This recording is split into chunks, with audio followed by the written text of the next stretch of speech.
이번에 우리 52쪽에 보시면 근대 변혁운동의 발생 발전 이렇게 되어 있는데, 일단 개화와 척사의 갈등 부분이 보이죠. 이 개화 사상은 내적인 측면의 배경도 있고 또 외재적인 요소도 있어요. 그래서 내적인 측면의 배경은 조선 후기에 북학파라고 하는 실학이 있었죠.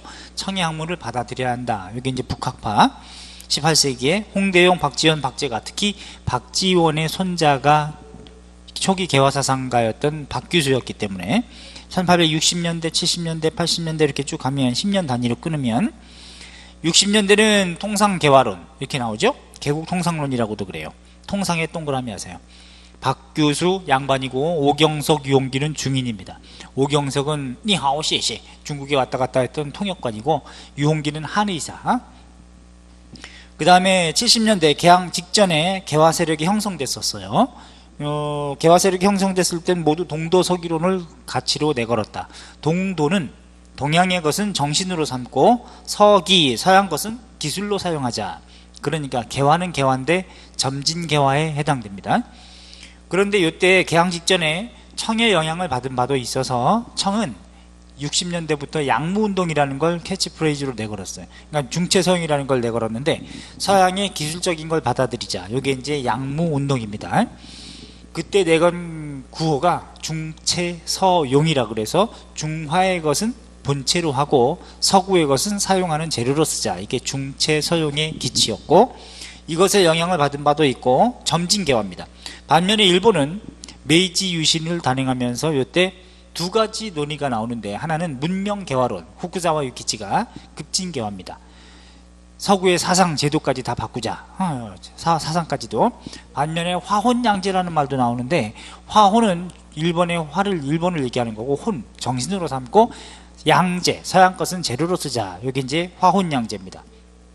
두 가지가 있었어요. 급진과 점진 쪽. 그런데 어쨌든 이런 영향을 받아가지고 1876년도에 불평등하지만 개항을 했고, 그리고 나서는 개화 정책을 추진하는 가운데 1880년대 이모군인봉기, 이모군란이라는 것 직후에 개화파가 둘로 분화됩니다. 급진개화파하고 점진개화파로 둘로 분화되거든요. 80년대 분화되는구나. 그래서 밑에 보시면 52쪽에 점진개화파, 이건 수구당 혹은 사대당이라고 불립니다. 물론 개화와 척사의 대립 중에서 아까 얘기했듯이 개화 세력은 반봉건은 있는데 반침략이 결여되어 있다. 척사 세력은 반침략은 있는데 반봉건이 결여되어 있다. 그런 말 했었죠. 그래서 점진개화파 쪽은 수구당, 사대당, 청을 모델로 합니다. 김윤식, 김홍집, 어윤준 같은 사람이고 민씨정권과 결탁이 됐어요. 청을 모델로 해가지고. 그래서 친청 4대 정책을 쓰기 때문에 얘네들이 이제 수구당이라고 비판을 받는데, 사대당이라고도 하고, 동도서기론을 제창했다는 거죠. 이거 우리가 다른 말로 동도개화론 혹은 개량적 개화라고도 표현합니다. 비슷한 맥락에 해당되는 건 우리 광무개혁. 예컨대 대한제국 시기에 광무라고 연호를 바꾸고 1897년도에 그래 놓고 구본신참이라는 걸 내걸었거든. 옛 것을 근본으로 하고 새 것은 참고만 한다. 이것이 이제 구본신참이에요. 비슷한 맥락으로는 일본의 화혼양제하고도 같은 점진개화에 해당된다. 청의 양분동 때의 중체서용도 같은 쪽으로 넣으시고, 반면에 이제 급진개화에 해당되는 게 뭐냐, 개화당 혹은 독립당이라고 불리면서 일단 사람이 중요하잖아요. 김옥균, 박영효, 홍영식, 서광범, 서재필, 이런 사람들이 바로 급진개화파입니다. 그래 놓고 얘네들은 반청 친일 정책을 펴요. 청을 반대하고 일본을 모델로 했기 때문에 일본의 메이지 유신을 모델로 하고 변법적 개화라고도 합니다. 법, 제도, 사상까지도 바꾸자. 그러니까 중국도 처음에는 양무운동을 전개했었는데 60년대부터 점진적으로 기술적인 것만 받아들이자 했는데, 이런 황비용 혼자 뭐 무술 가지고 안 되더라, 서양 대포 장난 아니다 해가지고 제도 사상까지 바꾸자. 게 변법 자강운동이에요. 1890년대. 왜냐면 청일전쟁에서 일본이 이기고 청이 깨지는 바람에 청도 이제 어떤 반성의 기운 이런 것 때문에 제도 사상까지 확 바꾸자, 이런 개념이 이제 변법 자강운동인데, 그래서 우리도 변법적 개화다 이렇게 표현합니다. 자, 요거 갑신정변을 주도한 세력이 됐고, 갑오개혁은 그러면 어떻게 볼 거냐. 갑오개혁 자체는 제도개혁이지만, 그러니까 제도개혁이니까 급진이겠죠. 그러나 1차 개혁 기구, 1차 개혁할 때의 내각은 김홍집 내각이에요. 하기 때문에 내각을 중심으로 한다면 1차 개혁 때는 요거는 점진개화파가 주도했고, 2차 개혁 때는, 갑오 2차 개혁 때는 박영효가 참여했기 때문에 급진개화파가 참여해서 이건 또 그런 의미가 있구나, 이렇게 보시면 돼요. 3차 개혁 때는 다시 또 김홍집이 또 김홍집은 1차, 2차, 3차 다 있습니다. 내각 다 있고, 뭐 내각은 4차까지 있지만, 자, 그래서 문명 개화론적인 입장과 같다, 이렇게 보시면 돼요. 어쨌든 이 둘은 척사예요, 개화예요? 개화입니다. 점진개화를 척사라고 생각하시면 안 돼. 다 개화는 개화인데 점진적으로 완만하게 할 거냐, 아니면 급진적으로 큰 폭으로 팍 할 거냐, 이런 차원인 거죠. 자, 그런 다음에 오른쪽 53쪽에 개화파에 영향을 준 서적이 있어요. 그 중에서는 좀 의미 있는 것이 해국도지 영환지략 지구전요, 요거 하고, 그 다음에 저기 김기수가 쓴 일동기후라고 하는 기행문이 있는데, 1차 수신사로가 썼죠. 일본에 갔다가 가지고 들어와서 그 상황을 보고해서 올린 것이 일동기후입니다. 기자가 들어가니까 이렇게 좀 보시면 돼요. 단 일동장유가라고 하는 게 있는데 그것도 기행문이에요. 근데 이건 조선 후기 18세기에 김인겸이라는 사람이 일본에 갔다가 오면서 쓴 기행문이 일동장유가고, 18세기 요건 일동기후입니다. 김기수 1차 수신사로 갔다가 와서 쓴 기행문이다, 일동기후, 이렇게 하시고, 조선책략 체크, 황준신 조선책략, 여기서는 80년 2차 수신사로 갔던 김홍집이 황준신이라고 하는 청외교관을 만나고 얘가 쓴 책을 가지고 들어와서 퍼뜨린 거죠. 이것에 대한 저항이 뭐야? 81년도에 바로 다음에 이만손의 영남 만인소, 그 다음에 홍제학의 만원 척사소, 만글자로 사악한 놈들을 배척한다는 상소, 요게 이제 만원 척사소입니다. 자, 이렇게 봐주시면 되겠고, 나머지는 보지 마세요. 자, 넘기시면, 그래서 동도서기론적인 입장, 개화사상의 선구자 박규수는 뭐 통상개화론자라고 볼 수 있겠고, 자, 넘겨보세요. 넘겨서 개화정책의 추진에 있어서는, 개항 이후에 정부는 개화정책을 추진하면서 56쪽에 김기수 1차 수신사로 갔다 옵니다. 일동기후, 그 다음에 알아두시고, 그 다음에 2차 수신사로 갔다 온 사람이 김홍집이죠. 수신사는 모두 공식 비정기 사절단이라고 했습니다. 얘가 가지고 들어온 책이 황준신의 조선책략이 전해진다. 요거 좀 체크해 두세요. 그러면서 조선책략의 영향으로 결국은 청이 알선에서 미국과 수교하게 되는 배경이 되기도 한다는 거. 그 다음에 3차 수신사로 간 사람이 이제 박영효입니다. 이모군란 직후에. 여기에 같이 따라간 사절단 중에 김옥균도 따라가게 되는 거예요. 갔다가 82년도에 갔다가 83년에 돌아오는데, 그때 차관 교섭을 해요. 일본한테 돈 좀 빌려달라라고 하는데 얘들이 빌려줄까 말까 재다가 안 빌려줍니다. 그래 놓고 84년도에 갑신정변 다케소에 일본 공사하고 지원을 약속받고 받아내고, 그런 다음에 정변 일으켰는데 실패하죠. 그때는 개뿔 빌려달라고 할 때는 안 빌려주더니 한 말이 되면 어떻게 됩니까? 차관을 강요합니다. 1905년 이후 7년에. 그래서 재정적으로 대한제국을 예속시키기 위해서 돈 써! 하면서 막 일부러 갖다 줘. 그래서 국가가 진 빚이 얼마예요? 1300만 원. 그걸 갚자는 캠페인 국채보상운동이 되는 거예요. 자, 그러면 정부의 개항 이후에 최초로 만들어진 개화정책에 의해서 만들어진 기구를 의정부를 폐지했다 그러면 안 돼요. 의정부 밑에 풍리기무 아문이라는, 아문은 관청이라는 뜻이에요. 요걸 설치했다. 그래 놓고 12개 부속 부서가 만들어지는데 요게 12사라고 하는 거예요. 그 12사를 구체적으로 다 알 필요는 하나도 없고, 통리기무함은 개항 이후에 최초로 만들어진 근대적인 행정기구다. 이게 통리기무함은 이렇게 보시고, 물론 6조도 여전히 존재하는 상태에서 그래 놓고 5군형을 2군형으로 개편합니다. 자, 5군형은 훈련도감 임진왜란 중에 어영청, 총융청, 수어청, 인조대, 그 다음에 금위형, 숙종대. 자, 이렇게 이제 만들어졌었던 게 5군형. 그때 만들어지는 임기 응변적 성격의 부대라 그랬죠, 중앙군. 요게 무위형, 장어형 이렇게 2군형으로 축소되고, 그럼 잘린 군대도 군인도 많겠죠. 그런 다음에 신식 군대는 또 왜 만들어? 별기군이라 그래가지고 또 추가합니다. 81년에. 그래서 별기군은 신식 군대라 그래가지고 양반 자제 100명으로 돼가지고 월급도 겁나게 많이 주고, 90군대는 잘렸는데 거기에다가 뭐도 안 줘? 급료도 안 줍니다. 급료도 안 준 가운데 폭동 일으킨 것이 바로 이제 이모군란이 되는 거죠. 이른바. 자, 그럼 좀 이따 보고. 그 다음 58쪽에 보면은 연무공원이라고 하는 것도 또 설치합니다. 사관 양성을 위해서. 연무는 무예를 연마하는, 그런 이제 기구다라는 거죠. 88년. 그 다음에 근대 시설 중에서는 이제 방문국, 기기창, 우정국 이런 것들이 이제 만들어져. 물론 방문국 83년도에 신문 발행하는 부서인데 여기서 한성 순보가 나옵니다. 순은 초순, 중순, 하순 하듯이 열흘 순자예요. 한자로. 그러니까 열흘마다 발행하는 최초의 신문인데 정부가 발행하는 신문입니다. 그러니까 우리가 관보라고 부르죠. 근데 84년도 갑신정변으로 폐간돼요. 폐지되고 86년부터 다시 복간되는데 86년부터는 주마다 발행하는 한성 주보로 발행됩니다. 2년 동안 88년까지.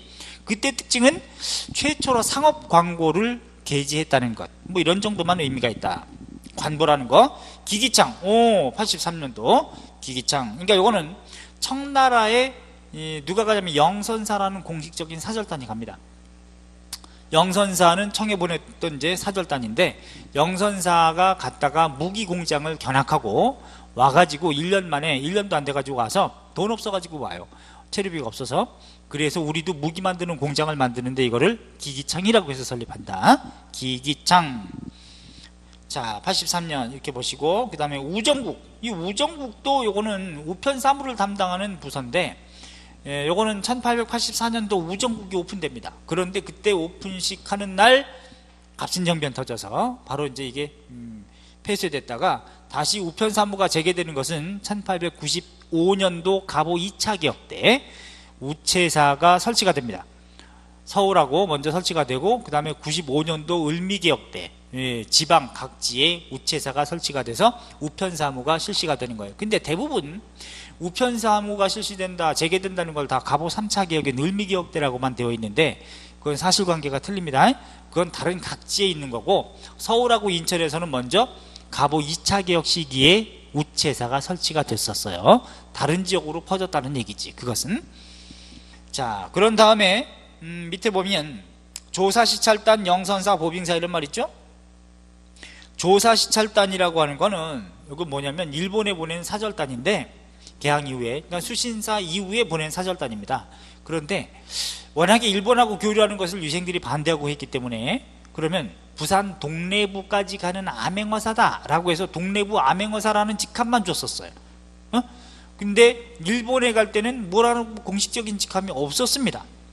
그래서 학자들은 신사유람단이라고 표현한 적이 있어요. 신사는 조정의 젊은 선비라는 한자인데 유람단, 아니 걔네들이 무슨 뭐 유람하러 갔나? 아니죠.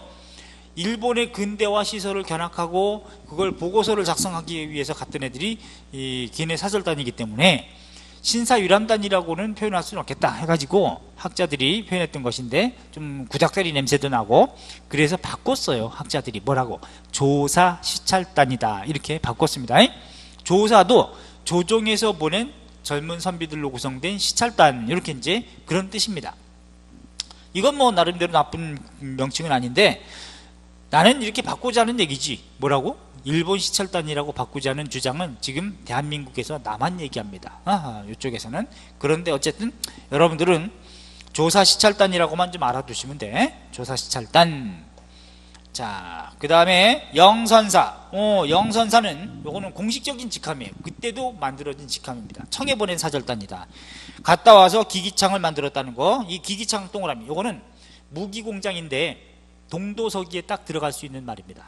기기창. 근대 시설 중에 단 침략 목적으로 놓여지는 근대 시설은 동도서기에 맞지 않아요. 대표적으로 뭐가 있냐?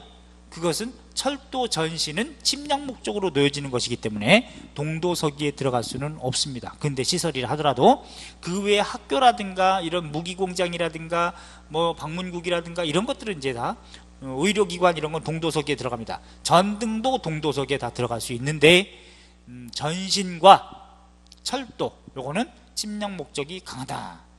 그 다음에 보빙사 요거는 미국에 보내진 공식 사절단을 보빙사라 그래요. 민영익을 단장으로 해가지고 그래서 83년도에 가게 됩니다. 민영익 최초로.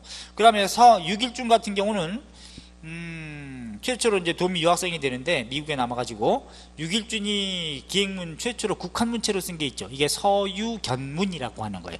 국한문체 최초의 서구 기행문. 단 순한문체 서구 기행문 이름은 또 틀립니다. 순한문체 서구 기행문은 박정양이라고 하는 사람이 쓴 1888년도에 미속습유라는 게 있어요. 자, 요거는 참고로 미속습유, 미국의 풍속과 습속을 남겼다라고 하는 1888년도 박정양. 조금 이제 하나 좀 적어놓고 어렵게 나온다 그러면 요거는 최초의 순한문체, 또 시기도 앞서고 요거는 순한문으로만 되어 있는 서구기행문이에요. 서구기행문. 아유, 나는 제발 좀 어렵게 나왔으면 좋겠다라고 하는 거야. 왜? 그래야지 저랑 같이 공부한 친구들은 어려운 것까지 공부했으니까 맞출 확률이 높겠죠. 그 다음에 또 하나, 서유견문이다. 1894년도. 요거는 6.1준 최초의 국한문체, 한글하고 한문하고 섞여있는 국한문체의 서구기행문이에요. 그러니까 사실은 요게 더 중요하긴 해요. 요게 더 많이 알려져 있고 요게 더 중요하긴 한데, 시기 문제를 냈을 때 미속습유라고 하는 책은 아마도 어떤 책에도 언급되어 있지 않은 것 같다. 제가 보기엔. 그래서 요것도 하나 살짝 적어두세요. 자, 그래놓고 보빙사 사절단한테 돌아올 때 미국의 농림부 장관이 미국의 곡물 종자 씨앗을 줍니다. 그래서 그걸 가지고 들어와서 시범 재배하는 장소가 만들어지는데 이걸 명칭을 농무목축시험장이라고 그래요. 1884년도에. 그것도 근대 시설에 들어가죠. 농무목축시험장 이렇게 부르긴 했다. 자, 그래놓고 여기 이제 개화 사상과 운동에 해당되는 거라면 59쪽에 보면 위정척사 운동이 있죠. 위정척사 운동을 보시게 되면 이번에 박스 안에 있습니다. 60년대 통상 동그라미. 자, 통상을 요구할 때니까 통상을 반대한다는 얘기죠. 통상 반대 운동. 캐치프레이즈는 뭐? 척화 주전론. 화의를 배척하고 전쟁해야 합니다. 전하. 주전자가 누구야? 주전자 바로 기정진, 리향로. 그 다음에 1870년대 개항 직전입니다. 70년대 개항 직전. 최익현이 상소하죠. 외양일체론이 나온다. 지부 목벌 척화의 소 해가지고 지 잡을지, 부 도끼부, 도끼 잡고, 이 사람은 2조 참의, 그러니까 2조의 곧 지금의 행정안전부 차관급 여기에 해당되는 사람이 최익현이었는데 아주 강력하게 외양일체론을 강조합니다. 통상해서는 안 되죠. 개항해서는 안 된다. 개항 반대 운동. 개항 동그라미. 어쨌든 개항은 포인트가 76년이잖아. 1876년 하니까 70년대 개항 반대운동, 60년대 그 전에 통상을 요구하는 것에 대한 반대, 통상 반대운동, 외양일체론 70년대 이렇게 보시고, 그래서 이제 도끼 잡고 반대했단 말이에요. 상소하고 밑에 명석 깔고 앉아가서 전하 절 치세요 뭐 이런 의미가 되는 거지. 80년대 개화 반대운동입니다. 개화정책 반대운동. 개화 동그라미. 이만손 영남만인소 홍재학 만원 척사소. 이건 뭐에 대한 저항? 황준신 조선 책략에 대한 저항이다. 반면에 90년대가 되면은 을미의병, 항일 의병운동으로 이어지죠. 을미사변과 단발령을 계기로 해가지고 오케이 이렇게 이어진다. 그럼 순서 이제 순서 알았죠? 60년대, 70년대, 80년대, 90년대별로. 그럼 이거 몇 년대 떠올려보세요. 통상반대 60년대, 개항반대 70년대, 그 다음에 개화반대 80년대, 의병운동 90년대부터 한 말까지. 그러면 그건 다 알아. 이제 주의 주장 가지고 연도를 파악할 때는 연대를 일단 외양일체론, 저들과 강화하게 되면 어쩌고 그럼 개항 반대구나. 그럼 뭐 70년대구나. 최익현. 반면에 척화주전론, 무슨 양요가 터지고 막 그러니까 병인양요, 신미양요 터지니까 60년대부터 얘기구나. 그러면 요거는 통상 반대운동 때 구호구나. 반면에 80년대 이만손 또는 홍지학의 영남만인소나 만원 척사소는 조선 책략이 들어온 게 어쨌든 80년이니까 이것에 대한 반대니까 80년대 개화 반대 운동이구나. 왜? 개항 이후에 정부는 개화 정책을 추진하잖아요. 순서. 암기하려고 하지 마라. 이해해라. 이해. 그래 놓고 자주 봐야 돼. 그 다음에 90년대부터는 의병운동으로 이어지는구나, 이렇게 보시면 돼. 오케이. 자, 그럼 됐어요. 위정척사 뭔지 알죠? 정학인 성리학을, 또는 중국 한족이 세운 나라 명나라, 또 조선 성리학 전통 질서를 지킬 위 정학 바른 것 이렇게 지키고, 사악한 것은 배척하자. 척사. 사악한 건 뭐? 중국 오랑캐가 세운 나라 곧 청 예컨대, 그 다음에 서양 서학 천주교 외놈, 요건 다 반대의 개념으로 보는 거죠. 사악한 것으로 위정척사라고 한다. 오케이. 기종진 리앙로 60년대 70년대 넘겨보시면 60쪽에 최익현 나옵니다.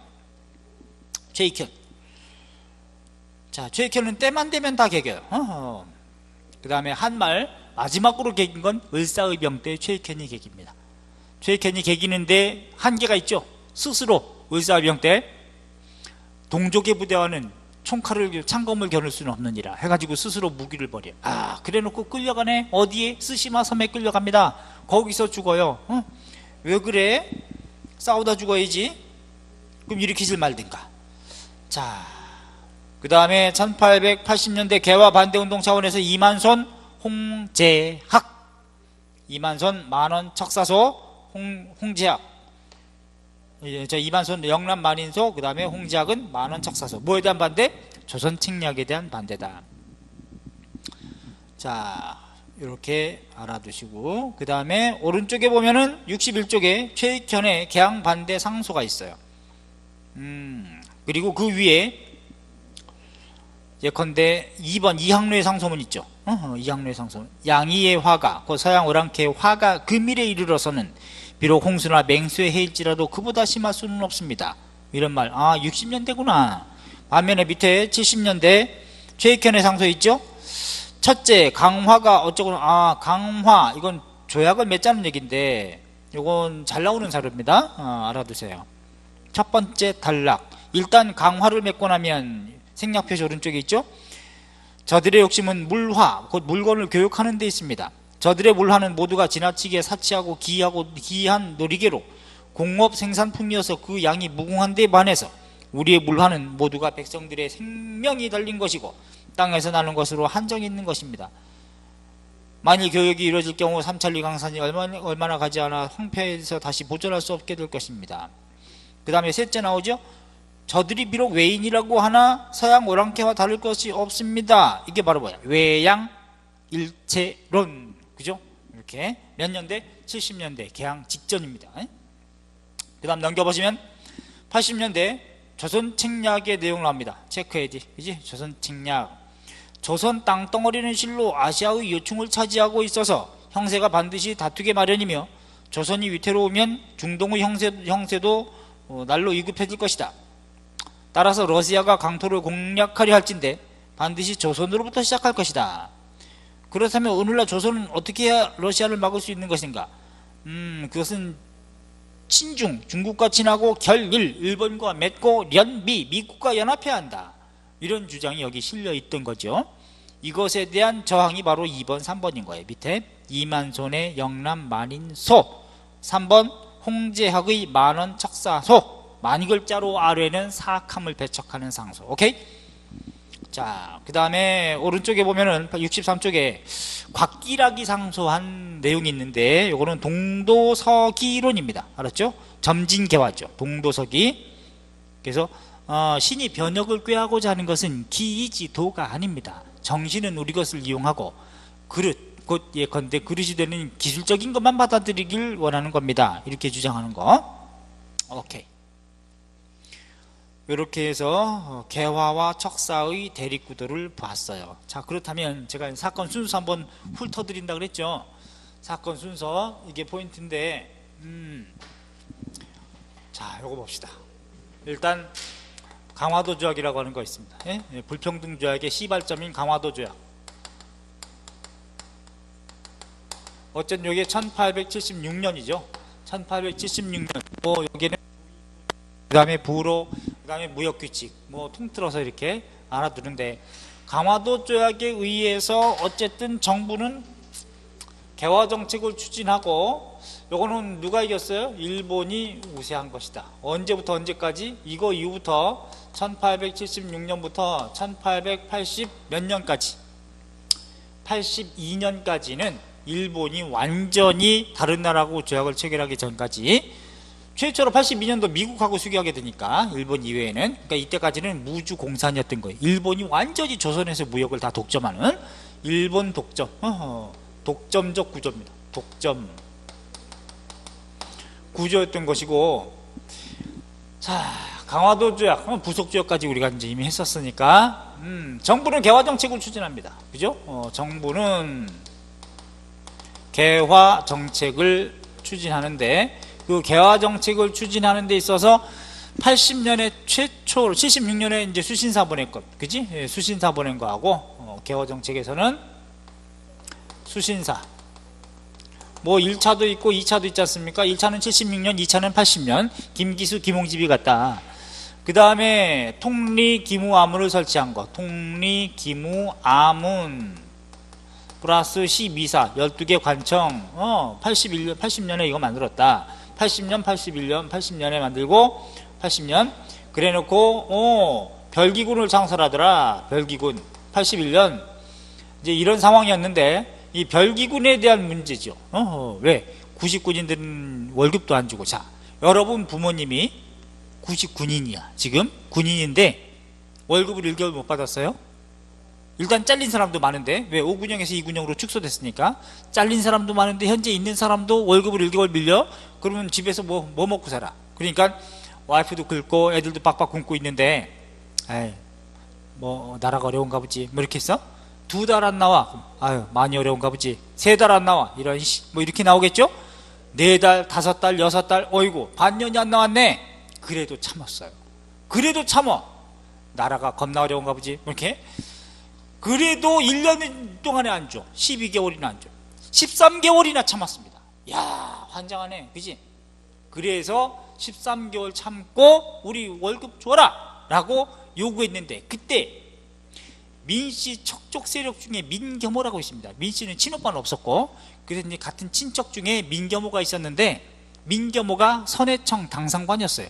당상관은 정상품 이상을 다 당상관이라고 하는데, 선해청이라고 하는 건 원래 대동법 실시하면서 만들어진 기구죠. 대동미를 거둬들이는 관청인데, 균역청도 있었지만 선해청으로 통합이 돼가지고 정부의 쌀을 담당하는 최고 관청은 선해청입니다. 그래서 이제 급료를 나눠줘야 되는데 안 준 거야.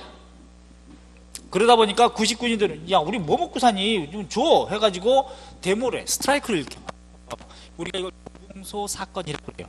이게 이제 여기 이제 나올 텐데, 6월 5일부터, 82년 6월 5일부터 도봉소 사건. 여기서 이제 급료를 달라고 했더니, 이제 폭동이 일어나니까 민겸호가 선해청 당상관으로서 책임자인데, 주긴 줬는데 뭐 어떻게 줬냐? 요만한 자루에 쌀 조금만 이렇게 있어. 쌀은 있는데 여기에 부피를 늘리게 하기 위해서 뭐를 집어넣냐면 소나무가지라든가 뭐 겨 같은 거 있죠. 겨 엄청 넣고, 여기에 소나무가지 뭐 이런 거 다 집어넣고, 그 다음에 여기다가 또 뭐 넣었냐? 아유, 이런 감자만한 돌멩이 같은 것도 들어있고 막 그런 거야. 모래도 있고 겨도 있고 막 이러니까 처음에 무거웠거든. 그래가지고 가서 집에 가가지고 1년 동안 고생 많았네, 모처럼 밥이나 한번 먹어보세요 해가지고 딱 풀었더니 이런 돌멩이, 모래, 겨 이런 것들이 나오는 거고, 그 사이에 쌀이 좀 섞여 있는 거야. 그랬더니 우리가 공룡이냐 해가지고 들고 일으키는 거야. 그래가지고 들고 일으켰는데 거기서 주동자를 사형으로 죽여버리네. 그래서 이 김춘영이라고 하는 사람과 김복만이라든가 이런 사람들 이제 99년에 이제 군란의 주동자입니다. 그래서 이거는 군인 봉기라고 해야지 굴란이라고, 폭동, 아주 난동을 일으켰다고 생각하면 안 돼. 여러분 같으면 13개월 월급 안 주면 참겠습니까? 나는 바로 청와대 박격포야. 뭐 박격포면 지금 뭐 가지도 않겠지만, 어쨌든 간에 이런 상황이 바로 불거져서 터진 일이 99인들이 일으킨 것이 강화도 조약 이후에 이모년에 군인들이 봉기했다. 이모군봉 혹은 변이라고도 표현할 수 있겠다. 그죠? 1882년 음력 6월 5일 날 이모군봉 터집니다. 결국은 이모군란이라고 하거나 이 이모군변은 시험에는 이모군란이라고 표현하겠지만, 이거는 개화 세력 대 척사 세력 간의 개화와 척사의 대립구도 속에서 개화 세력의 개화 정책에 의해서 만들어진 게 별기군이고요. 별기군. 척사의 입장에 해당되는 것이 90군데거든. 90군데. 네? 금요 문제 가지고. 그래서 터진 상징적인 일이 사실은 이모군봉이다. 이렇게 보셔야 돼. 개화의 척사의 대립구도 속에서 척사의 입장에 있는 90군인들이 들고 일으킨 것이 바로 이게 이모군변이다. 이렇게 보시면 되는데, 결국은 이모군란 때 90군인들은 이러한 일본놈 교관 호리모토 이케에서 어디 갔어요? 해가지고 호리모토 죽입니다. 그 다음에 민교 모집을 또 해요. 이러면서 야 민씨 집안 다 쳐부수자 해가지고 경복궁까지 쳐들어갑니다. 쳐들어갔는데 민비는 쫄아서 도망가요. 민비가 집이 여주인데, 여주도 좀 가까우니까 안 되겠지? 경기도 여주. 그러니까 장호원으로 튀어, 충청도. 그런 다음에 또 어디? 먼 친척 집이 있는 충주까지 도망가 있습니다. 고종은 와이프가 도망갔는데 어디로 갔는지 살았는지 죽었는지도 몰라요. 그러면서 90군인들 어디까지 가냐면 척사파의 거두가 누구야? 흥선대원군이지. 운현궁으로 갑니다. 운현궁은 흥선대원군의 집을 운현궁이라고 부른 거지 궁궐이 아닙니다. 그래서 운현궁으로 가가지고 흥선대원군을 지지하면서 데모를 해요. 대원군, 대원군, 대원군, 아싸 대원군, 재집권하셔야 합니다 나으리. 막 이러니까 딱 대원군도 궁궐에서 고종이 딱 연통을 넣어. 아버지 도와주세요 해가지고 연통을 넣으니까 흥선대원군이 딱 왜 이리 소란이야 딱 이렇게 거드름을 피우고 알았느니라. 일단 서열을 잠재우고 그런 다음에 궁궐로 들어가요. 흥선대원군이 이렇게 섭정을 다시 두 번째로 나 앉아있다가 딱 들어갔는데 대원군은 민비하고 굉장히 안 좋았어요. 상태가 지금 했는데, 그래가지고 흥선대원군이 가가지고 민비를 아예 죽은 것으로 하라 이렇게 얘기해. 고종 완전 아니 아버지 아직 시신도 없고 죽었는지 살았는지도 모르는데 벌써 죽은 것으로 하면 어떡합니까? 하니까 흥선대원군은 국장도감을 설치하고 장례치를 준비까지 다 하게 만들어요. 와우. 딱 장례치를 준비까지 국가에서 하고 있는데 도망가 있는 민비가 몰래 고종한테 연통을 넣어. 연락해가지고 여보 저 살아있어요 해가지고 빨리 청에게 원병을 요청하시오미 좋을 듯합니다 해가지고 또 외교적인 코치를 해. 옳거니 해가지고 고종은 청에다가 원병을 요청하게 됩니다. 사신을 보내가지고. 그래서 김윤식이 가는데 청에 딱 갔어. 그랬더니 지금 우리나라 군란이 터졌는데 좀 군대 좀 보내주십시오. 딱 그래. 그야 이것도 문제지. 왜? 국내의 문제는 국내에서 위정자들하고 들고 일으킨 당사자들하고 해결을 해야지. 왜 외세를 끌어들입니까? 이 병신들이. 그래가지고 청이 좋다. 이참에 강화도 지역도 체결할 때 조선은 자주국이고 일본국가 평등한 권리를 갖는다 해가지고 자기네부터 벗어나려고 많이 했고 일본이 막 많이 개입하고 독점하고 있는 상황이었는데 우리가 지금 세력을 만회하기 위해서는 이게 기회다 해가지고 해가지고 청군대가 오는 거예요. 그럼 군란의 주모자가 누구냐? 그랬더니 대원군이라고 딱 얘기를 해줘. 그랬더니 딱 들어와가지고 청군이 진영을 용산에다가 딱 본부를 두고 흥선대원군을 찾아와. 경복궁에 딱 찾아와가지고 귀국에 군란이 터졌다고 하는데 어찌 된 것이요? 딱 이렇게 물으니까 흥선대원군이 그래. 오시느라 고생했는데 내가 다 군란을 다 마무리했으니 뭐 고생을 하셨는데 경비는 드릴 테니 다시 갔으면 하오. 그랬더니 그렇소? 해가지고 그래놓고 가겠다고 하고 용산 진영에 자기 청군 진영에 딱 와 있는데 간다고 해가지고 흥선대원군이 이제 예방차 다시 또 옵니다. 그러니까 잘 가시라고 하게 이제 딱 이렇게 왔단 말이에요. 배웅하려고 딱 왔는데 그때 뭐 이렇게 후대 어서 오시오 해가지고 이제 흥선대원군하고 이제 면담하고. 근데 대원군을 모시고 왔던 가마꾼들을 모두 다른 쪽에다가 집어넣고 감금해. 그래 놓고 대원군의 가마를 청군이 딱 진열하고 있어. 대원군이 딱 나와봤더니 애들이 없네? 청군만 다 보이고 가마 앞에 에워싸고 있고 그 대원군을 태워. 이게 뭔 일이지? 속으로 태우고 딱 가마 출발하는데 이게 용산이면은 경복궁이면 북쪽으로 가야 되는데 한강나루 쪽으로 갑니다. 그래서 이런 이게 변고로구나. 그렇다고 대원군이 노인네가 거기서 뛰어내리고 도망갈 수도 없고 거기서 주판 튕기는 거죠. 아하, 이거 변고로구만 해가지고 바로 청군함에 실려가지고 청으로 압송됩니다. 그래놓고 4년간 억류돼 있어요. 보정보라고 하는 곳에 억류돼 있거든. 자, 그러면 이모군란 다음에 사건이 갑신정변이야. 갑신정변 2년 뒤니까 그때는 뭐가라고 4년 뒤에 들어온다 그랬으니까 아직 안 왔죠. 그러니까 대원군을 조속한 시일 내에 돌아오게 하라. 그런 주장은 어디서 나와? 갑신정변 정강 14조에서 나오는 거예요. 오케이? 이모군봉 바로 다음이구나. 어쨌든 그 뒤에 일이고, 그러면 청이 세력을 딱 장악한 거야. 그래놓고 도망갔던 민비가 올라와. 그래놓고 이제 청이 왔으니까 민비를 후원하고 민비는 청과 결탁합니다. 친청 정책을 펴는 거지, 그지? 자, 해가지고 일단 이모군봉 직후에 어떤 게 순서상 체결된다? 바로 제물포 조약이라고 하는 것이 82년 체결된다. 왜? 일본 놈은 교관 호리모토 뒤지고 그랬으니까 여기서 제물포 조약은 1882년 7월 달에 7월 17일 날 배상금을 지불하라. 배상금 문제. 배상금. 또 일본 공사관의 경비병을 일본인이 지키게 한다. 공사관 경비병 주둔. 이걸 허용했단 말이죠. 그러니까 지금 일본 대사관을 자위대가 와서 지킨다는 것과 동일한 얘기예요. 이게 미친 것들이지, 그지? 우리가 치안을 담당하고 해야 되는데, 그래놓고 청과 조청상민수륙 무역장정을 체결하는 거. 조청상민수륙 무역장정을 체결하고, 이게 1882년 8월 달에. 자, 그러면 조청상민수륙 무역장정에 의해서는 이제는 뭐예요? 청의 세력이 세졌죠? 청의 속국으로 규정됐기 때문에. 그러면 이거 이후에는 청의 세력이 세지는구나, 이렇게 알아야 돼. 강화도 조약 직후에는 일본이 세졌고 이제는 청이 세진다. 청의 종주권이 다시 또 살아났고, 이런 가운데 야, 이거 봐라. 요 조청상민수륙 장정에서 청이 세지고 청과 결탁한 세력이 누구라 그랬어요? 민비 세력입니다. 민비. 그러니까 청은 점진개화를 강조했었던 차원이었었던 점진개화파하고 관련된단 말이에요. 그죠? 점진개화파. 김윤식, 윤중, 김홍집, 이런 애들. 자, 요런 입장이니까 요것과 상대적인 개념이 누구야? 요게 한 팀이라고 한다면, 요게 한 팀이라고 한다면,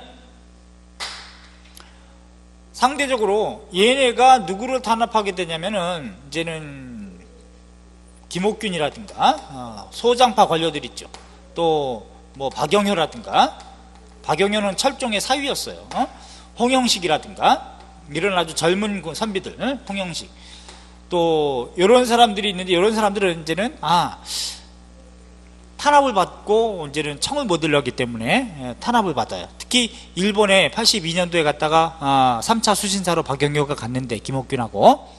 그런데 빈손으로 돌아온다 그랬죠. 그러니까 정부에서의 어떤 입장이 더 위축되고 신변의 위협까지 느끼고, 왜? 개화정책을 적극적으로 일본을 등용하려고 하다가 이런 일이 터졌기 때문에, 그래서 신변의 위협 느끼고 요직에서 물려나고 하기 때문에 이거 관망하다가 84년도 우정국이 오픈식 하는 날, 개국 축하연 때, 이때 정변을 일으킵니다. 이게 이른바 뭐예요?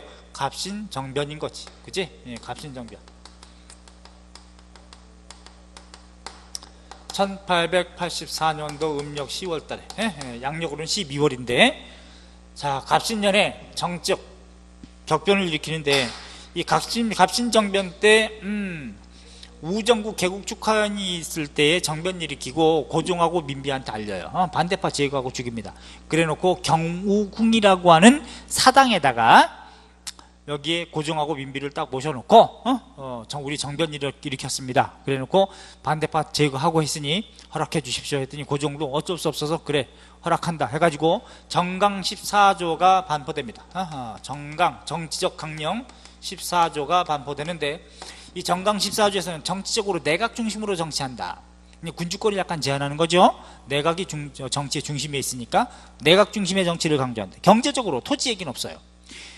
재정의 일원화. 이게 재정 문제, 금융 문제 가지고 군인도 봉기 일으켰으니까 이제는 모든 재정을 호조에서 관할한다. 전통적으로 재정을 담당하는 곳은 호조였으니까. 또 해상 공국을 혁파하라. 또 문벌을 폐지하고 인민평등권을 세워서 능력에 따라 인재를 등용한다. 이런 말이 나와요. 규장각을 혁파하라. 급히 순사를 두어서 도둑을 방지하라. 각 도의 환상미는 영구히 폐지하라. 각 도의 환상미, 그건 뭐야? 환곡에 의해서 다시 백성들이 국가에 내야 하는 그 쌀을 다 환상미를 없애라, 폐지하라. 이제 이런 것들이 이제 많이 나온단 말이죠. 자, 정강 14조. 그러면 가신정변을 일으킬 때 일본을 등에 업었다고. 그래서 이제 다케조의 일본 공사한테 각서까지 다 썼어요. 니네가 도하는 주되 내정은 간섭하지 않는다. 이런 것까지 다 써놨어. 그랬는데 이때 왜 가신정변이 또 가능했냐면, 참고로 대외적으로요, 청과 프랑스 사이에 청푸 전쟁이 터졌습니다. 그러니까 조선에서 이모군란 이후에 청군도 와 있었죠. 일본 군대도 와 있었어. 하기 때문에 지금 청과 프랑스 사이에 베트남 문제 가지고 전쟁하는데 여기서 청이 밀려. 확 이기고 그러면 괜찮은데, 그래서 여기 이모군란 이후에 조청삼면 주력 무역장정 체결해 가지고 이때 남아 있었던 청 군대가 3,000명 병력입니다. 그 중에 1,500명을 빼갑니다. 요 청불 전쟁하는데 투입하려고. 그러니까 여기서 관망하고 있던 세력은 야, 이 정도면 한번 일본을 등에 업으면 엎을 수 있겠다, 이런 생각을 해요. 해가지고 다케조 일본 공사에 이제 지원을 약속받고 정변을 일으켜서 반포까지 했단 말이에요. 정강 14조를. 그랬는데 야, 거기서 청하고 내통을 하려고 그래, 고종하고 민비는. 그래서 어떻게 하냐, 요 경우궁이라는 요 사당은 굉장히 좁아서 방어에 좀 유리했어요. 유리했는데 이 개화파 관료들이, 정변 일으킨 세력이. 근데 이게 청하고 내통을 해야 되는데 물색틈 없이 막 방비하고 그러니까 이게 어려운 거야. 그래서 이제 고종 민비가 또 요청을 해. 이제는 여보, 빨리 경복궁으로 돌아가는 게 좋겠습니다. 빨리, 그래야 청하고 내통하고 그러지. 왜? 거긴 넓으니까 밖으로 빠져나갈 수도 있고, 몰래 두고 보내가지고. 그래서 고종이 옳거니 해가지고 요 세력한테 그래, 이제는 내가 허락까지 했으니 이제는 궁궐로 돌아가자 라고 했더니, 거긴 아직은 시기상조입니다 해가지고 이제 맞거든. 그랬는데 고종이 벌어 화를 내. 여기는 좁다고 막 이러니까, 아씨 어떡하지 해가지고 옮겨가요. 옮겨가는데 바로 청이 3일 만에 의외로 강경하게 무장 대응을 합니다. 총격전을 벌여. 근데 일본이 먼저 도망가, 혼비백산으로. 그래서 다케조의 일본 공사하고 김옥규는 제물포를 통해서 배 타고 일본으로 다시 또 망명 가는 거예요. 망명 간다. 뭐 다케조는 자기 나라 본국으로 갔지만, 그래서 3일 만에 실패한 것이 바로 갑신정변입니다. 이때 갑신정변의 한계는 뭐냐, 위로부터의 개혁이라는 거야. 그러니까 일본을 모델로 했기 때문에 청을 반대했죠. 그 다음에 반청이 나온다고. 반청 사상이 나오고, 여기는 입헌군주제 같은 거, 재정의 일어나 이런 거 나오지만, 그러면 실패했기 때문에 누가 이겼어요? 청이 개입해서 실패했으니까 일본을 등에 업었는데 실패했어. 청이 세진 것이다, 이렇게 봐야 돼. 그런데 일본하고는 뭘 체결하느냐? 한성조약을 체결합니다. 왜? 한성조약을 체결하게 되는 것은 갑신정변 일으키면서 바로 일본을 등에 업었는데 일본 애들도 뒤졌죠. 청하고 총격전 벌이면서. 한성조약을 체결하면서 아까 얘기했어, 1884년도에 조선하고 일본 사이에 배상금 지불하고, 여기서 뭐 한다? 일본한테 공사관 신축 비용을 조선이 다 부담한다 라고 써준 거, 여기 한성조약이다. 그 다음에 텐진조약이 또 체결되는데, 이건 우리랑은 체결한 게 아니고 청과 일본 사이죠. 자, 조선에서 청과 일본이 서로 총격전까지 하고 죽은 애도 있고 그러니까 서로 철병하자. 대신 중국 텐진에서 1885년입니다. 이거는 청하고 일본이에요. 청하고 일본 사이에 둘 다 조선에서는 철병을 하되 유사시에 조선에 파병할 때는 청은 일본에, 일본은 청에다가 통보해 주기로 한다라고 하는 게 바로 텐진조약의 내용이거든. 자, 어쨌거나 갑신정변 이후에 결과적으로 누가 이겼다? 청이 이겼다라고 봐야 돼. 청의 세력이 세졌다라고 봐야 되죠. 청. 그러면 더욱이 민비는 친청 정책으로 흘러가겠죠. 자, 이런 상태에서 조선을 둘러싸고 여러 나라 열강이 각축을 해. 예, 조선이라고 하는 이 힘없는 나라에 청도 있지, 러시아 있지, 여기 러시아 있지, 그지? 여기 연해주 러시아가 이미 차지하고 있으니까 쪽발이 있지.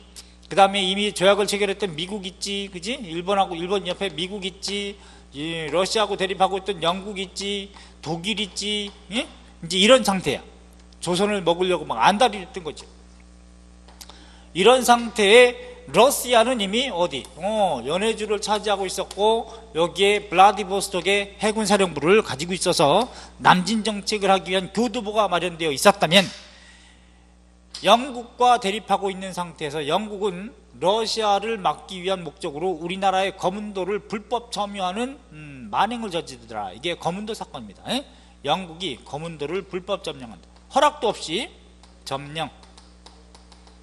그게 바로 거문도 사건이에요. 아까 얘기했듯이 동양의 지브롤터 해협이라고 하는 제주 아일랜드 사이에 거문도를 점령해. 이게 1885년의 일입니다. 그래서 터진 일은 그 다음 사건은 거문도 사건이라는 걸 떠올리셔야 돼요. 거문도 사건.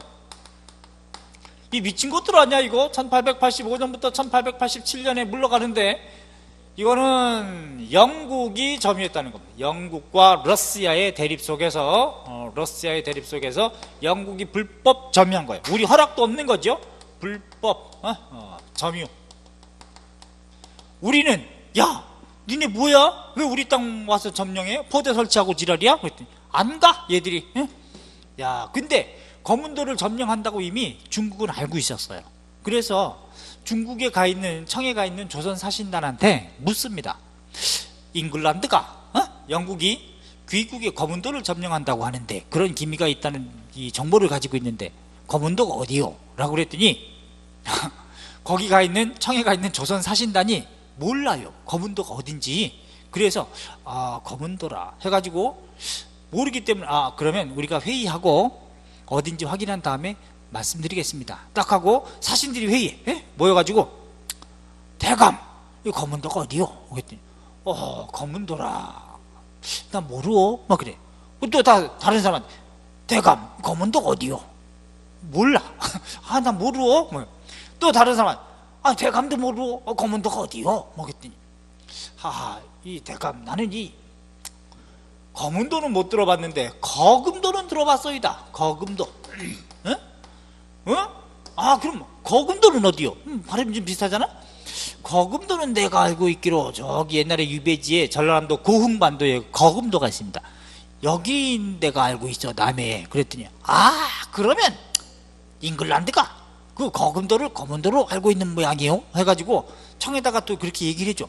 우리나라에 거문도는 없는데 거금도라고 있어이다 남해에. 그랬더니 청도 그렇게 알아. 뭐 그렇게 알아. 이 비용신들이 외국 애들은 샅샅이 뒤져가지고 전략적 요충지가 어딘지 다 알고 여기를 이미 점령했는데 우리나라 정치하는 새끼들이 거문도가 어딘지도 모르는 상태였어요. 이 당시에. 환장하지 그치? 응? 자 그래놓고 가라고 하니 갑니까? 무기가 우세한 애들이 안 가죠. 그런데 이걸 중재했던 나라가 어떤 나라냐? 1887년도에 중재한 나라가 청이 중재예요. 청 중재에서 물러납니다. 그러면 거문도 사건 직후에도 결국 누가 세졌어요? 청이 또 세진 거야. 그러면 일본은 계속 약화되고 있고 82년 이후에 청의 세력은 계속 세지고 있지. 그러니까 청과 일본이 대립하고 있지. 그럼 결국 방국이 다 똥 싸게 돼 있다. 그게 이제 진리야. 무슨 전쟁 터지겠어요? 청일전쟁 터지는 거예요. 언제? 바로 1894년도에. 외세를 불러들인 것 자체가 문제인 거죠. 그러니까 내가 민비를 싫어하고 고종을 무능하다고 하고 그러는 거예요.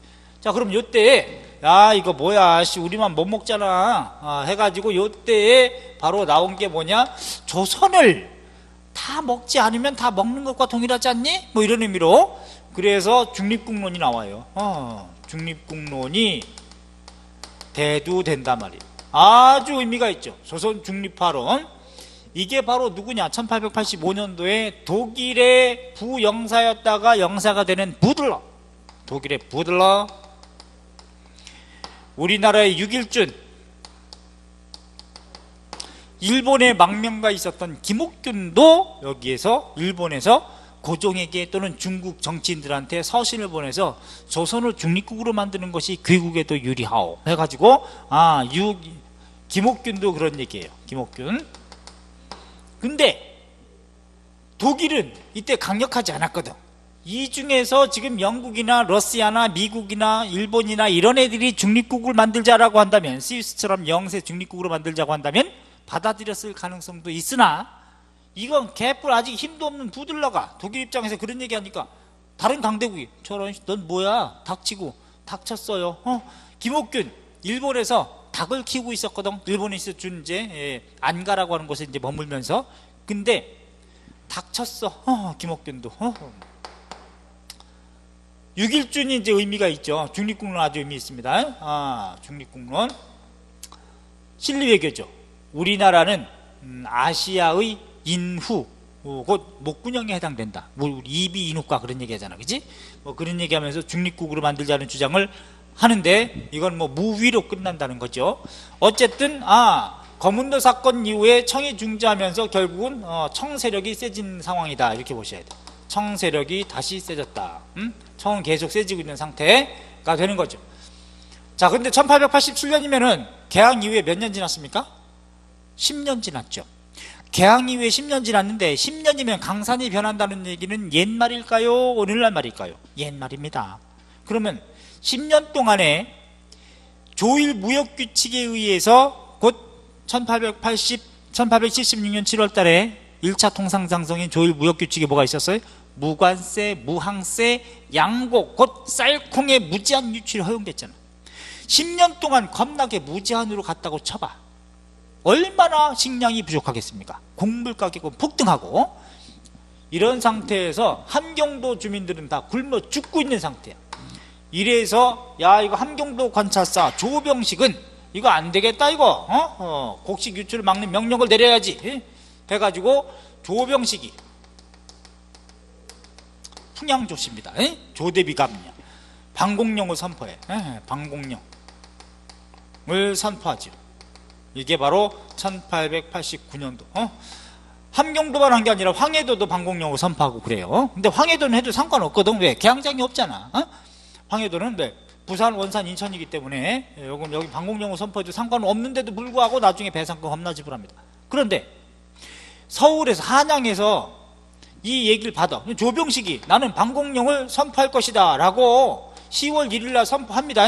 근데 이거를 정부의 외교부서를 담당하는 지부가, 원산 지부가 있는데, 거기에 조병식이 원산 지부에 알린 게 언제냐? 9월 1일이에요 1889년 9월 1일 날 나는 한 달 뒤인 10월 1일 날 방공령을 선포할 테니 그리 아시오 라고 전달했어. 그런데 여기서 9월 1일 날 받아가지고 얘가 정부에, 한양에 보고한 것이 9월 14일이야 근데 9월 14일 날 한양에 받아가지고 일본 영사관에 알린 게 9월 17일이야 그런데 9월 17일 날 일본 애들은 연락을 받은 거죠. 일본 영사관은, 조선에 와 있는. 근데 병식이는 10월 1일 날 일방적으로 선포했어. 그럼 일본에서는 뭐야? 야, 한 달 전에 알려주기로 했는데 보름이나 먼저 선포하면 어떡하냐? 니네가 규칙을 어긴 것이다 해가지고 오히려 니네가 배상금을 지불해야 한다 라고 거꾸로 공격을 합니다.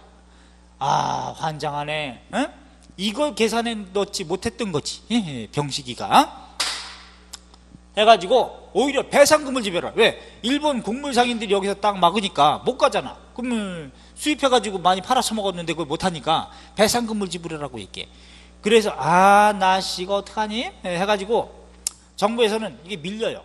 논리적으로. 그래서 조병식한테 그래. 야, 병식아 방공령 풀어 했더니 조병식이 안 풀어. 병식아 방공령 풀어. 너 때문에 지금 일본하고 갈등 커져. 안 풀어. 개겨. 조병식이. 왜? 착살나고 있으니까 다 사람 뒤지고 있고. 그래서 계속 안 푸니까 일본에서는 귀국이 계속 방공령을 유지하게 되면 군사적인 위험에 처할 것이다. 그러면서 군대 몰고 온다 그래. 그랬더니 병식아 풀어. 그랬더니 안 풀어. 환장하지? 그러니까 특단의 조치로 정부는 조병식을 인사발령합니다. 얘를 다른 지역의 관찰사로 전출 보내고 새 관찰사로 보내. 야, 너 빨리 가가지고 방공령 풀어. 했더니 예. 해가지고 갔어. 갔는데 다 죽고 있어. 길거리에서 굶어서. 그래가지고 얘도 방공령을 선포할 수밖에 없었어요. 병식이 강원도 가가지고 방공령 선포해. 환장하지? 그러니까 일본에서는 더 강력하게, 원래 일본에서는 방공령 풀면 대충 그냥 배상금 쪽으로 조금 받고 다시 쌀 수입해 가려고 했는데, 일본 곡물 상인들이 로비합니다. 정부에, 자기네 나라 정부에. 그래서 원래 한 20만 원 정도 받고 끊으려고 했는데 이걸 60만 원 이상 받아야 한다, 이렇게 막 겁나게 로비해. 그래가지고 얘네들은 이거 겁나게 또 액수를 크게 불려. 시간이 지날수록 계속 배상금은 더 내야 한다, 더 내야 한다, 막 이렇게. 요게 바로 결국은 뭐냐, 배상금 지불하고 한 10여만 원 지불하고 끝납니다. 최종적으로 끝나는 게 언제냐, 1894년에 가서 방공령 완전 철폐해요. 그만큼 지지 끌다가 결국은 방공령 사건이 터지게 된다는 얘기예요. 방공령 사건이 터진다. 1889년부터. 그러면 방공령이 최초로 선포된 것은 어디냐면 황해도하고 같은 해 황해도. 근데 황해도에서 불거진 것조차도 배상금을 내라 그래. 아니 여기는 해도 되거든. 왜? 개항장이 없는 곳이기 때문에. 제기를 여기서 쌀 수출해 가나? 아니잖아. 그런데도 불구하고 일본 놈들은 배상금을 지불하라 그래. 우린 다 밀려요. 황해도, 함경도, 함경도. 다른 지역도 더 확대됩니다. 그런데 결국은 뭐야? 이런 배상금 지불하고 말더라. 배상금 지불.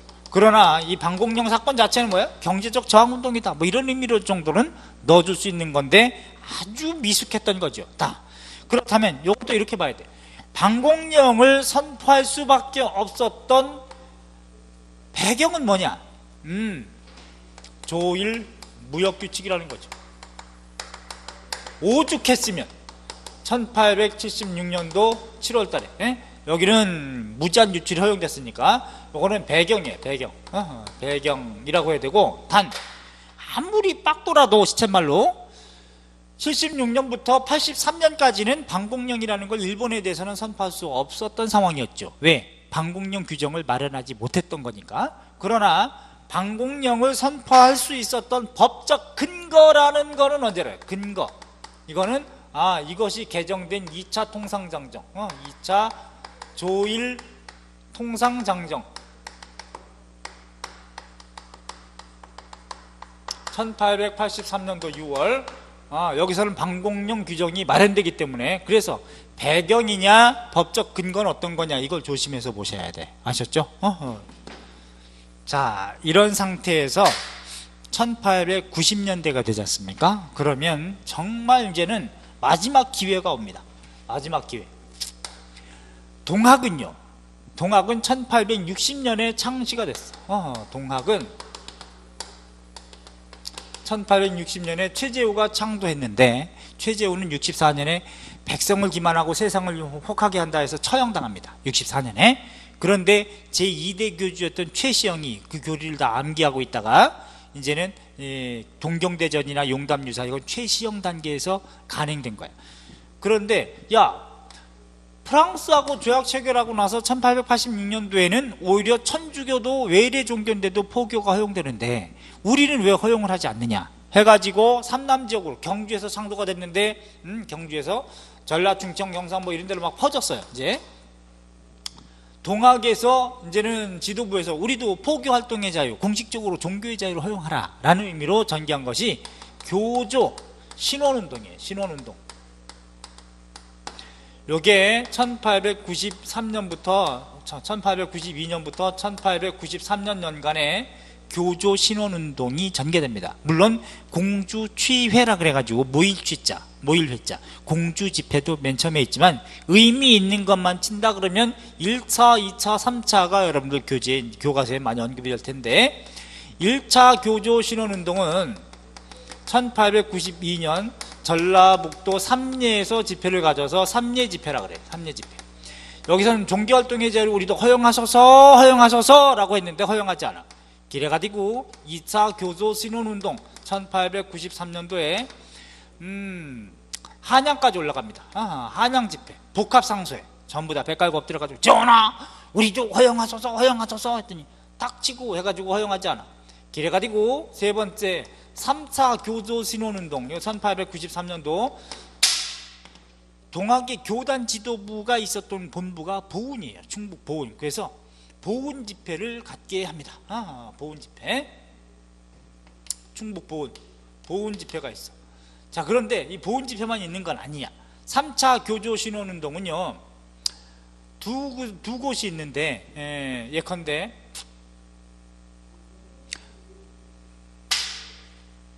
보은 집회도 있고, 보은 집회, 충북 보은 집회, 보은 집회. 여기는 기본적으로 충청도 이 동학의 교단 조직은 포제와 접제 같은 게 있거든요. 포접제로 운영됐는데 그 보은 집회에서는 북접도 있었고요. 북접 플러스 남접도 있었어요. 남접은 전라도 세력이고 북접은 충청도 세력을 얘기합니다. 충청북도 지역을 우리가 북접이라고 그러고 전라도 세력을 남접이라고 하는데, 물론 호서 지역도 있습니다. 이거 서포라고 그래. 충청도 남도 이쪽을 서포라고 하는데, 여기는 남접도 있었어. 남접. 그래서 이제 함께 전라도 세력도 함께 참여했는데, 이제 또 하나는 전라북도 전북 금구 원평 집회도 있습니다. 원평리에서 집회를 가졌는데 이때는 남접만 했어요. 남접. 전라도니까 여기에 주동인물이 전봉준입니다. 남접의 지도자 전봉준, 녹두장군 전봉준인데, 그래서 전봉준은 일부 먼저 선발대를 보냈다고. 보은 집회에 나도 더 모아서 갈 테니 선발대를 먼저 보냈습니다. 그런데 남접은 처음부터 어떤 걸 목표로 했냐면 이참에 확 탐관오리를 처벌하고 중앙 정치까지 가가지고 한양까지 가자. 서울 진공을 주장합니다. 한양까지 진공 서울 진공을 주장을 하고 계획했는데, 반해서 북접 세력은 어땠느냐. 북접은 교단 지도부 최고 2대 교주 지도자였던 최시영은 서울 진공을 반대합니다.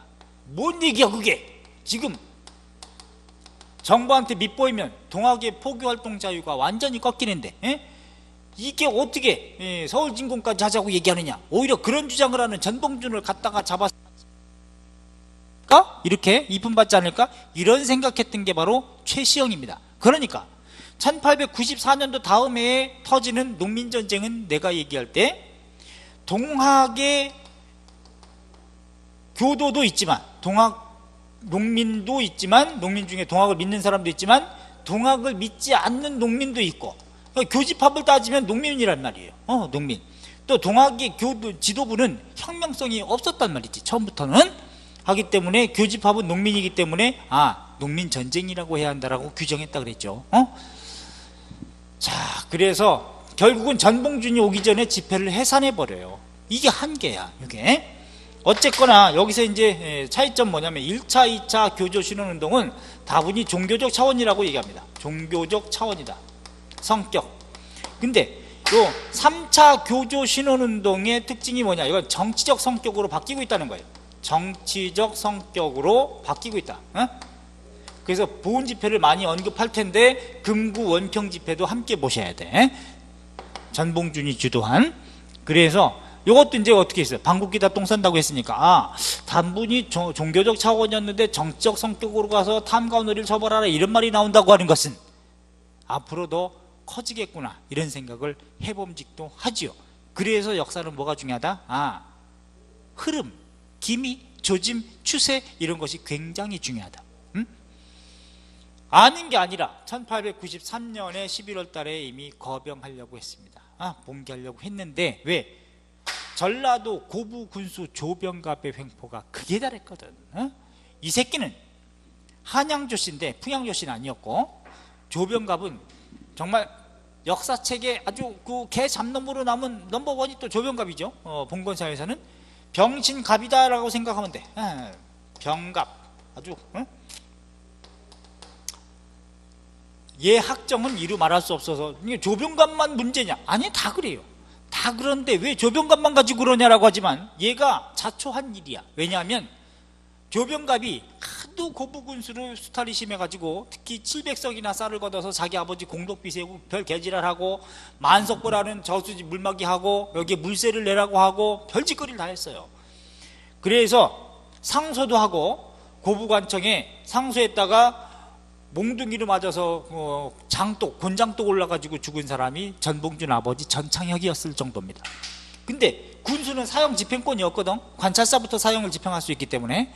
그래서 죽기 전에 바로 내보내, 밖에서 죽게끔. 이게 조병갑이었어요, 이게 나쁜 놈이. 근데 얘가 결정적으로 익산 군수로 전출 명령이 납니다. 익산은 예컨대 부목 9년의 수령들은 5년 상한으로 임기를 뺑뺑이 돌리죠. 그럼 익산으로 이제 전출 발령이 나서 가야 되는데 새로운 곳에 가서는 거기에 사족도 있고 그러니까 수탈하기 좀 힘들죠.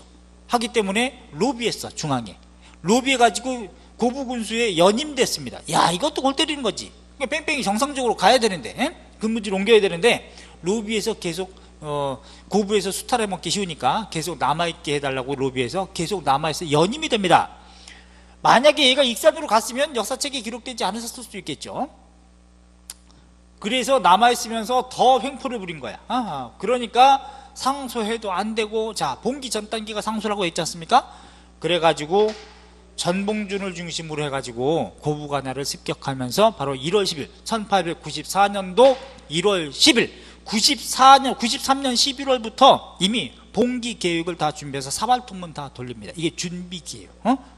그래서 94년 1월 10일부터 고부관할을 습격하는데, 전봉준 습격하니까 조병갑이 어때? 튀어. 이 사실을 관찰사도 알고 정부에 보고하니까 조병갑을 한양으로 압송해. 그러면서 후임 군수를 파견해. 근데 회유해, 농민을. 그 다음에 사건 진상 조사해가지고 보고서 올려라 해가지고 보냈던 안핵사라고 하는 관직을 가지고 있는 이용태라고 하는 개새가 같이 오는데, 후임 군수로 왔던 박원명은 농민들을 회유하고 좀 안정시켰는데 이용태는 죄목을 농민에게 다 뒤집어 씌웁니다. 그러니까 이런 해가지고 다시 들고 일으켜. 어쨌거나 1월부터 3월 13일까지를 1기, 3월 13일 이후부터 결국은 2기로 들어가고, 그 얘기가 바로 이제 농민전쟁인 겁니다. 알았죠? 이후에 1894년 농민전쟁. 다 여러분 조상이에요. 여러분 조상. 이거 모르면 조선의 아들, 딸이 아니야. 이거 모르면 근현대사가 성립이 될 수 없어. 근대사가. 마지막 조선의 최후의 기회가 정부, 친일 가보 정권하고 일본에 의해서 아작납니다. 대거 변혁운동을 추진할 만한 백성들을 죽여버려요. 죽여버리고, 그러고 나서는 나라까지 다 먹힌 거 아니야. 쪽발이한테. 자, 이거는 우리 이제 다음 시간에 이제 해야 되겠죠. 이거는 아주 세부적으로 봐야 되는데, 자, 강화도 지역부터 지금 농민전쟁 직전까지 사건 순서대로 계기적으로 제가 판서를 해드렸으니까 이 흐름 잘 정리하세요. 알았죠? 잘 정리하시고, 그런 다음에 다음 시간에 농민전쟁 세부적으로 보고, 이제 1910년 경술국치, 국권강탈까지 또 한 덩어리 순서 흐름 잡고, 그리고 나서 책으로 딱딱딱딱 정리해 들어가면 돼. 알았죠? 자, 이번 시간은 그래서 여기까지 합니다. 고생하셨어요. 다음 시간에 봅니다.